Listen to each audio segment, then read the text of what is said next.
Sa umaga, dito kami sa bukid. Dito kami nagstay sa Pugon. Ang tawag dito Pugon, pinaglulutuan ng mga kopra. Pero sa gabi, uwi na rin kami. Kasama namin dito sa Pugon ang aming mga alagang hayop, gaya ng aso, pusa at mga manok. Tapos yung mga kambing, nasa silong sila nakatira. Kaya ito ang kalagayan ngayon. Buti na lang dumating yung kapatid nila kay Sibyo nang galing Maynila. Binisita niya kami rito kung ano ang kalagayan namin dito sa bukid. Hindi niya kami binisita dahil sa kita ng kopras. Dahil alam niya, kulang pa daw ang kita ng kopra sa aming pamilya nila kay Sibyo. Kulang pa daw pambayad ng utang. Akala nga namin yun ang punto niya, pero hindi pala. Tiningnan niya kung ano ang kalagayan namin o ang sitwasyon namin dito. Naawa siya sa aming kalagayan dahil nakita niya ang pinagpapahingahan namin na nagstay kami is Pugon, nakasama namin ang aming mga alagang hayop. Ibig sabihin, ang amoy ng hayop at ang amoy ng tao magkahalo o magkasama sa iisang bubong. Kaya sabi ng kapatid nila kay Sibyo, hirap naman pala ng sitwasyon ninyo. Nagpapahinga kayo kasama mga hayop. Kaya nagdesisyon siyang papatayuan niya kami ng sarili naming bahay dito sa bukid. Sa tulong din ng kanyang dalawang anak. Oh, di ba? Jackpot no, parang nanalo sa Wawawin ni Kuya Will. Jackpot na jackpot.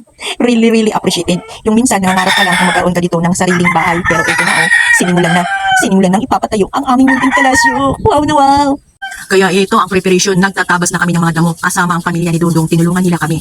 Kaya ito, ready ng preparation sa pagpapatayuan ng munting palasyo namin nila kay Sibyo.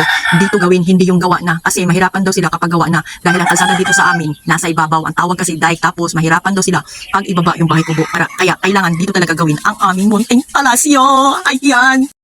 Ito ha, kwento ko lang isang short story. Sabi ng kapatid nila kay Sibyo, kung pwede lang daw sana, kung ano daw yung natikman ng marangyang buhay, gusto niya, ipaparanas niya sa kanyang bunsong kapatid. Ang sweet, no? Sana lahat ng magkapatid, ganyan, magtulungan. Kaya ito, pinatayo niya kami ng isang kubo. Tapos, tinulungan din kami ng kanyang dalawang anak para mabuo ang munting bahay kubo na aming palasyo. Dahan-dahan lang sa pagpatayo. Ayan! Excited na rin ako na matapos ito. Sabi ko nga, safe na kami dito. Pwede ka nang magtulog at magserko balintong dito, Swili. Hindi ka na matulog doon sa Pugon na kasama ang mga aso. Bawat araw, excited ako na matapos na itong munting palasyo namin nila kay Sibyo. Diba? Nakaka-excite na matapos na. Kung ano ba talagang itsura nito, na munting bahay kubo daw ito.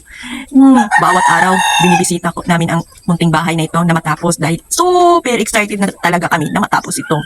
Ang bahay kubo na ito is made for kawayan, bamboo in the English. Tapos yung kanyang bubong is nipa.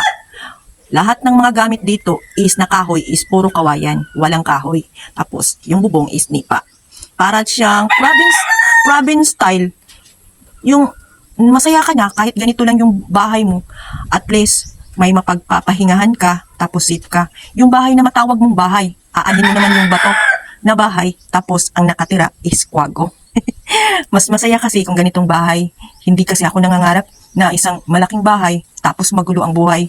Ganito lang, simple lang yung buhay na pangarap namin nila kay Sibyo. Yung nangangarap ka dati na mangunguha ka lang ng kahoy dyan sa tabi-taboy, tapos hanggat ngayon hindi pa rin nabuo. Pero ito, jackpot, parang nanalo sa Wawawin ni Kuya Will. Napatayuan talaga kami ng di oras ng munting bahay kubo talaga. Diba? Super saya. Really, really appreciated. Yung parang tutulo yung luha mo sa saya na meron ka ng sariling bahay, no? Excited na talaga kami na matapos ito. Ito, konting kimbot na lang ito. Hindi pa talaga ito tapos. Pero malapit na itong matapos. Abangan! Mega love shoutout sa kapatid nila kay Sibyo at sa kanyang dalawang pamangkin. Maraming thank you talaga. No? Jackpot na jackpot. Para kaming nanalo sa Wawawin ni Kuya Will, no? Grabing panghandog na pamaskong ito. Maraming thank you sa inyo. God bless you always. Maraming talagang thank you. I love you, Wurot. Really, really appreciated talaga po. Maraming thank you. Sige lang, ito na ang aming munting palasyo, ang bahay kubo. Wow! Palakpakan naman dyan. Itaas ang mga kamay. Kung wala kamay, itaas ang mga paa.